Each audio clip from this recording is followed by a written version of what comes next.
afford to be here? Uncomfortable, and I'm just like, like I had to kind of shake it off. Guys, I'm just leaving Audi. I was supposed to go over the weekend, but it was gonna be too much of a rush, and I don't like to rush. So, because I'm rich and rich people don't rush, period. But I went there today, and I was kind of scared. Before I went, I was literally kind of scared. The whole point of this is an identity shift, rapid evolution, right? Doing things that I want to do so that I'm living the life that I want to live, like in real time. Getting proximity to the things that I want so that I can feel them, touch them, feel them, experience them. Because that is how we create. That's what I do. It's what I talk about. That's who I am. But y'all, like, I was scared too. Like, I literally mean it when I tell you guys that I'm not like looking down on you, telling you like you gotta learn this to be. No, I'm right here with you, learning alongside you. I was like, why am I scared right now? I was like, why am I afraid? Why do I feel afraid to go in there? Why do I feel uncomfortable? And I'm just like,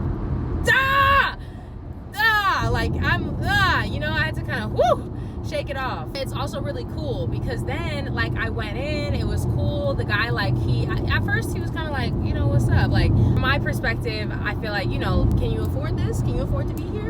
Is probably what they're asking. He was kind of, scoping me out. I was like, yeah, I'm figuring out what I want. Like, this is my starting point. It's just like, how much do you already know? Like, are you trying to refine your decision? This is day one, so I'm scoping the land. He showed me all around, talked to me about the different cars, and then the manager came and talked to me after, and then when I left, the manager came outside, called my name, and brought me his card. They were really cool, and it was a luxury experience. Like, I had a luxury experience because I'm a luxury individual.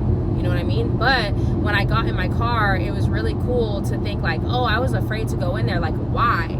This is why you guys can't just let your beliefs continue to live and breathe. You don't just want to leave it there. Like, identify what it is and then kill it with, before lack of attention, kill it with making it nonsensical. Make it make sense. Do I think that people are better than me? Do I think that I'm not clean or I'm not dressed well? What do I think? What is the issue? Do I think that I'm broke? Do I think that people think I'm broke?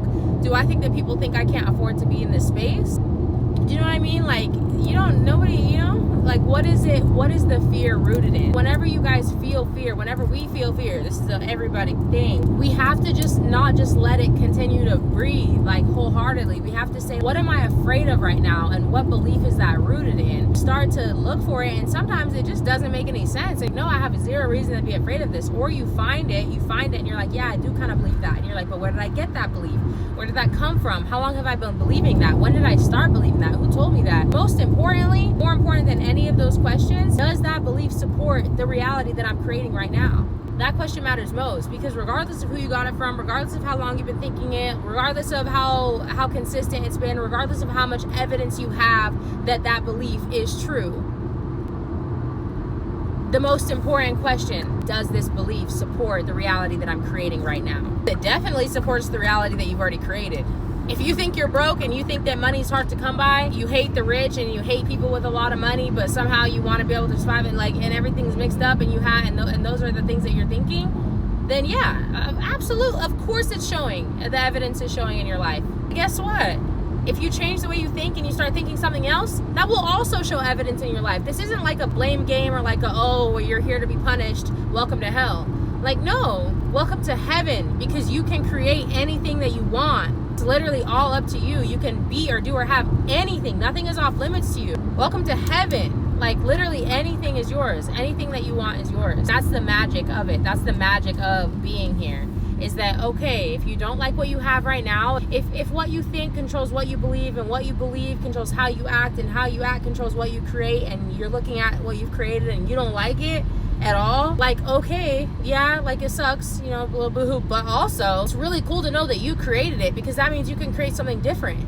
That means you can literally create something different. You created it. That is honestly good news, because it's like, okay, well, at least somebody didn't do this to me, It's like, no, I may not like it, but I also may have just not totally understood that I was creating. And now I do understand that. So now I have leverage in the game of creation. Now I don't have to create by default.